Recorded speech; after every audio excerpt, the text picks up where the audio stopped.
In the debate on Trump's tax cut plan, the Democrats and the left are dusting off the old argument that this primarily benefits the rich. And of course it does, because 40% of the income taxes are paid by the top 1% of the country. And the top 5% of the country pay more than half of it, and the top 10% of the country pay 2/3 of the income taxes. So if you're going to cut income taxes, obviously a disproportionate share of it will go to those who pay a disproportionate share. But in terms of the internal dynamics of the tax cut, this tax cut does more to relieve the financial pressure on the lower middle class, the working class, than any tax measure in history. It is very, very important. First of all, there are two kinds of taxpayers: those who itemize their returns, 30%, and those who file the standard return and take the standard deduction, 70%. Most of the debate is among the 30% who itemize their deductions, who are wondering if state and local taxes will be deducted or all kinds of calculations in their taxes.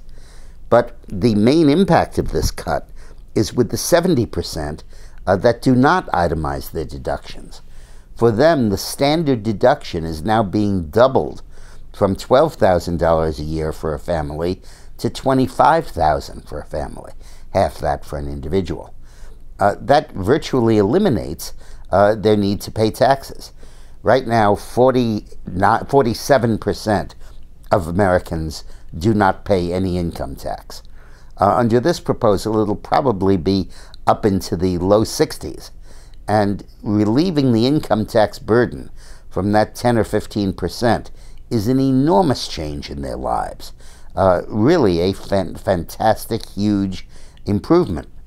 And then if you add to that several other facts that are going on at the same time, the amount of cross-migration into the United States from Mexico is way, way down, and the competition for jobs at the bottom end of the economic spectrum is so intense that employers are raising the wages in order to attract workers, like we hope they would.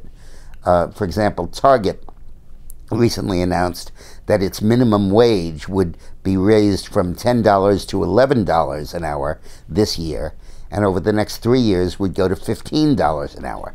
Not because Bernie Sanders wants it or some act of idealism, but just the practical reality that they can't find enough workers and they need to increase the wage to attract them. So this entire focus of Trump on the working class and helping them financially is pivotal, not just to his campaign, but to the success of this country. And his tax cut plan, which is dynamic and audacious, really is aimed at that group very, very successfully. It also is aimed at the group in that it is aimed to cut the taxes of job creators. 75% of all jobs are created by small businesses. And Trump's tax cut is aimed primarily at small businesses, individual proprietorships or at mom and pop stores or small companies, because he's lowering the top tax rate for them from 39.6% to 25%, and knocking everybody down proportionately. And they're the job creators. High-income individuals who just make a lot of money but don't hire people necessarily are not going to be given that much of a tax cut. But those who hire people will. So when you combine the impact of this tax cut on stimulating employment and on relieving the financial stress of the lower middle class, the working class, this is an enormous change. Put the $25,000 standard deduction that Trump proposes into perspective. The median household income in the United States is $60,000. So if you're being told that you're going to, right off the bat, before you do anything, you're going to be able to deduct more than 40% of your income on your taxes, that's an enormous change.